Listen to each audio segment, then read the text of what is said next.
Hello guys and welcome to Delicate Flavors with Pallavi. Today we are going to make a super quick mutton biryani. Yes, you heard it right, a super quick mutton biryani. I have simplified the recipe to my level best to make it into three components. First is the marination of the meat. Second is making the rice in which you don't have to drain off the excess water. And third is layering the biryanis. This is an under 90-minute recipe and I trust you when you try it, you'll tell me in the comment section below that you have loved it. Let us start with the making of a simplified mutton biryani. So our super fast biryani is ready, which I will just garnish it with a little bit of mint leaves and some coriander leaves, and we will. For making a super fast mutton biryani, we will start with step 1, which is marinating the meat. Now in my case, the lamb is very tender. It will cook in just one whistle, so I am not using a tenderizer. But if you have a meat which is matured, do use raw papaya as a tenderizer. In my case here, I am skipping the tenderizer process and straight away heading to the marination. So for the marination, first what I have taken is a teaspoon of turmeric and a tablespoon of red chili powder. Red chili powder is to your taste. 1 big spoon of cumin seed and 1 big spoon of coriander seed powder. I have taken 6 chilies, slit them, they aren't very hot. Ginger garlic paste, 2 big spoons. Half a cup of chopped coriander, half we will save it for the later half. And I have taken half a cup of mint leaves or pudina. These are finely zero size chopped 4 onions which I have browned them thoroughly. They are not deep fried, they are just stir fried. So I am adding all of that. Salt is for taste. I have taken 1 big spoon, you can take it as per your choice.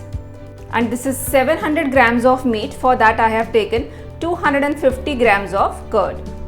Along with that, I also have a tray of spices in which I have taken 6 cloves, 15 peppercorns, 2 black cardamoms or masala elaichi, half star anise because half we are putting in rice also, and small stick of cinnamon. This all I will put into the oil, not into the meat right now. For now, we will mix all the ingredients into the meat. Please keep in mind I have not added tenderizer because the lamb is very tender. I will mix all this and keep it aside for 20 or 30 minutes.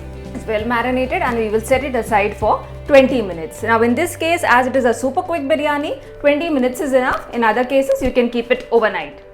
Step 2 is preparation of the rice. For rice, I have taken 3 years old aged basmati rice, washed it thoroughly, drained off all the excess water. This is 3 cups full of rice and this is 5 cups full of water. I have not taken 6, though I am going to cook it in the open. There is a reason for this. I have taken a very thick bottom kadai for heating and the flame is at the minimum. I have put about 1 spoon of oil. This oil is the one in which I had sauteed the onion. I have taken half star anise, 1 small stick of cinnamon, pepper and cloves about 4. We are not going to use any store-bought biryani masala, so I am just adding the spices into the oil. Let them release its beautiful aroma. The spices are nicely frying and in that what I will do is, I will add in this oil 5 cups of water and allow it to boil.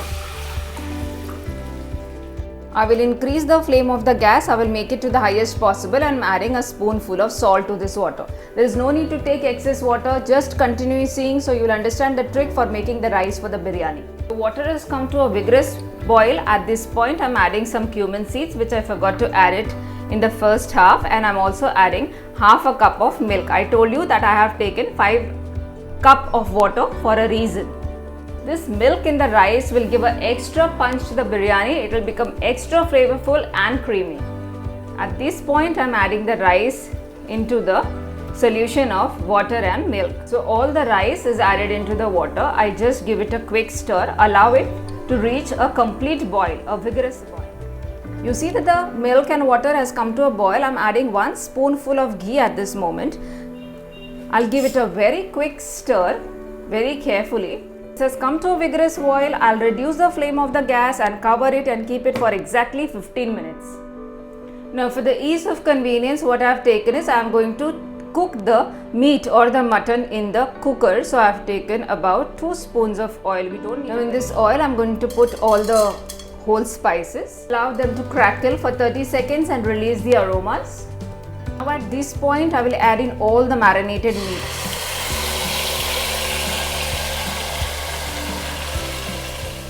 I will stir in the meat in this oil for at least a good 7 to 8 minutes.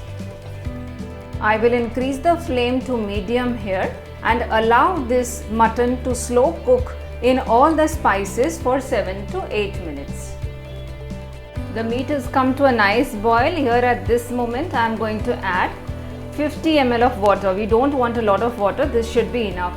It is 6 to 7 minutes that the meat was slow cooking along with the curd and other spices. At this point I will minimize the flame of the gas and I will just put on the lid of the pressure cooker and allow it to cook for another 10 to 15 minutes or until one whistle in this case.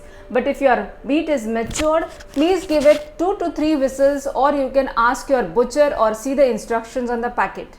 Now let us take a look at our rice here. Yeah, the water and milk is absorbed. I'll just close the lid and I will turn off the gas. I'll just keep this for another 10 minutes to steam up properly. While the meat is going to take its own time to slow cook on the inside the pressure cooker, what we will do is we will just take a look at the rice here. So you see this rice which is cooked in milk and water, how it is extremely grainy, and I had put 5 cups of water and about half or 3/4 cup of milk. Now look at this rice. It is so fluffy. It is still not completely cooked. It is about 85 to 95% cooked, and this is how we want it. With this 85% cooked rice, I will just keep it open and allow the steam to go so that all the excess moisture which we do not desire, that will be gone off. You see the rice. One whistle is done and I will turn off the flame. One whistle and this meat, definitely it will be done. The meat is almost ready. One whistle is done, and at this point what I have done is I have taken the rice in 2 separate bowls and allowing it to pass off some steam. Now see, you just check the texture of the rice. It seems to be cooked, but it is 85% done. It is not completely done. So there is no need to add in a lot of water all the time and drain off excess water. What trick I have used here is I have used a little less water. Instead of taking 6 cups of water, I have taken 5 cups of water and added half a cup of milk. That gives this kind of rice if it is done exactly as the instructions I have told you.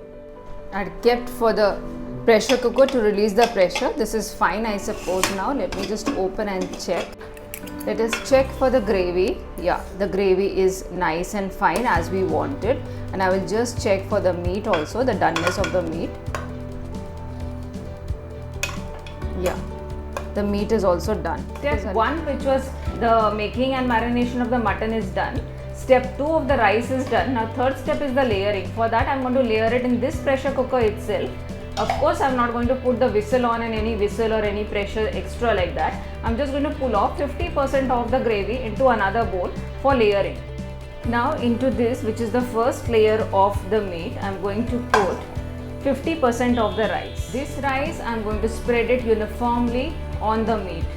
Now in this I am going to put fried onion. I had fried 1 large onion, sliced and fried. That is what I am going to put on this. Then I am going to put a little bit of mint leaves and I am going to put a little bit of coriander. Now first layer is done and I am going to put the remaining layer of meat.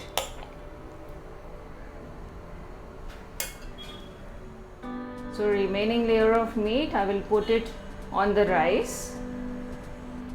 I will spread this meat nicely over the layer of the rice. And now what I will do is, on this, I have the second half of rice, which I will just put onto the layer of the meat. Spread this rice nicely onto the meat.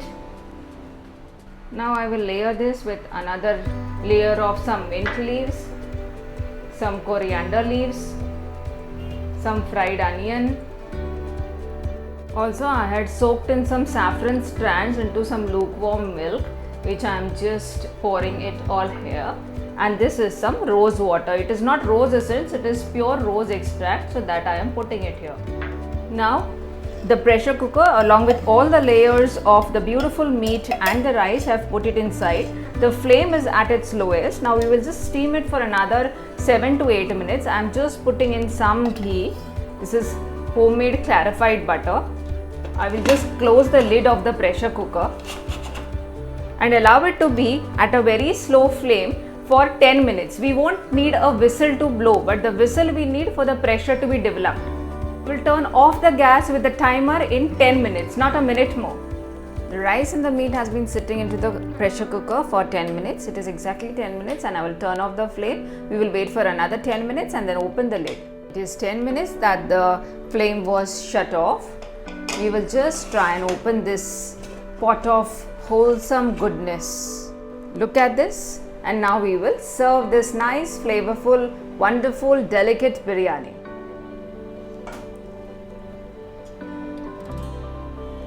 So we will just serve this. So our super quick, fast and easy biryani is ready. Good to make and good to eat. There is no alternative to the traditional biryanis, but in everyday hectic life, especially when so many women are working, me too, I am working, it is really very difficult to find a lot of time to go and try the intricate recipes. So I always make it an attempt to simplify the recipes and get it for you. I hope you have liked my simplified recipe for a mutton biryani, which you can easily make. By the time I see you next time, please do not forget to subscribe to my channel. Please give it a like, please give it a thumbs up and share it with your friends and family. Until I see you next time with a brand new recipe and a brand new episode, bye for now.